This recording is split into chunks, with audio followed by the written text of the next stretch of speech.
દર્શક મિત્રો, વેલકમ ગુજરાત ન્યૂઝમાં આપનું સ્વાગત છે।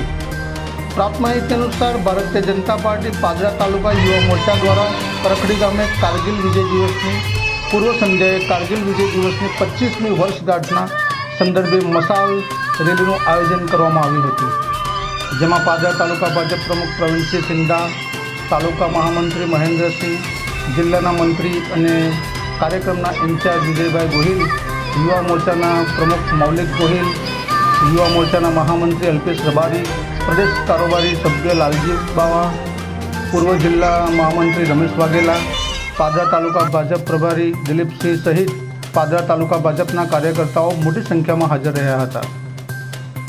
કરખડી ગામના મુખ્ય દ્વાર પરથી મશાલ રેલી પ્રારંભ કરવામાં આવી હતી। વીર શહીદો અમર રહોના નારા સાથે દેશભક્તિના ગીતો સાથે સરદાર પટેલના સ્ટેચ્યુ પાસે પહોંચી સરદાર વલ્લભભાઈ પટેલની પ્રતિમાને પુષ્પહાર કરવામાં આવ્યું હતું। આ મશાલ રેલી કરખડી ગામના અલગ અલગ વિસ્તારોમાં ફરી હતી અને ગામ દેશભક્તિના રંગે રંગાયું હતું। Bureau chief Jagdish Chauhan, કહાનવા।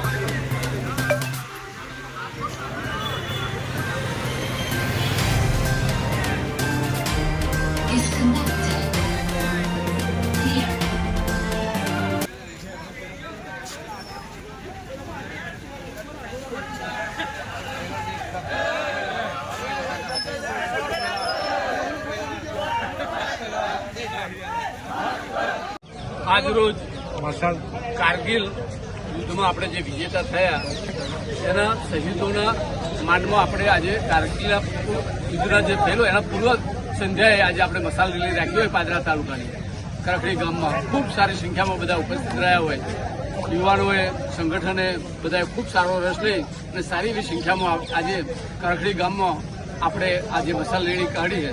પણ એનો મૂળ હેતુ એવો હતો કે 1999 26 જુલાઈના રોજ આપણે કારગિલ યુદ્ધમાં વિજેતા થયા હતા, તેના આજે 25 વર્ષ થયા। આવતીકાલે એની જે આખા જિલ્લાની ઉજવણી થઈ રહી છે એની પૂર્વ સંધ્યાએ આપણે પાદરા તાલુકાની જે યુવા મોરચા દ્વારા મશાલ રેલી કાઢવામાં આવી છે।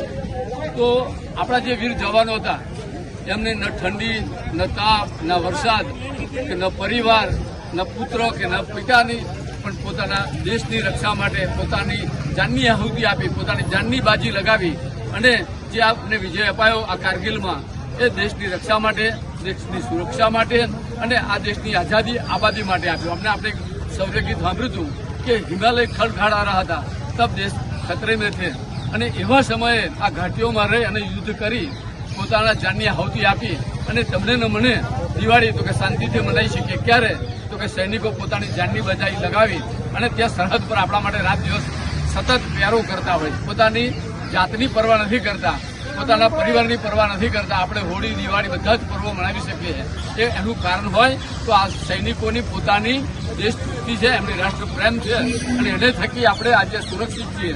તો એવા સન્માન્ય સૌ શહીદ થયેલા આપણા કારગિલ યુદ્ધમાં જે જવાનો છે એમના પરિવારને ભગવાન શાંતિ આપે, એમના પરિવારની સમૃદ્ધિ વધે, એમના પરિવારને સુખ સમૃદ્ધિ મળે અને આ દેશની કાયમ એકતા અખંડિતતા જળવાઈ રહે અને આ દેશ સુરક્ષિત રહે એવી ભગવાન અને ભરત માતાના ચરણોમાં પ્રાર્થના। ભરત માતા કી જય।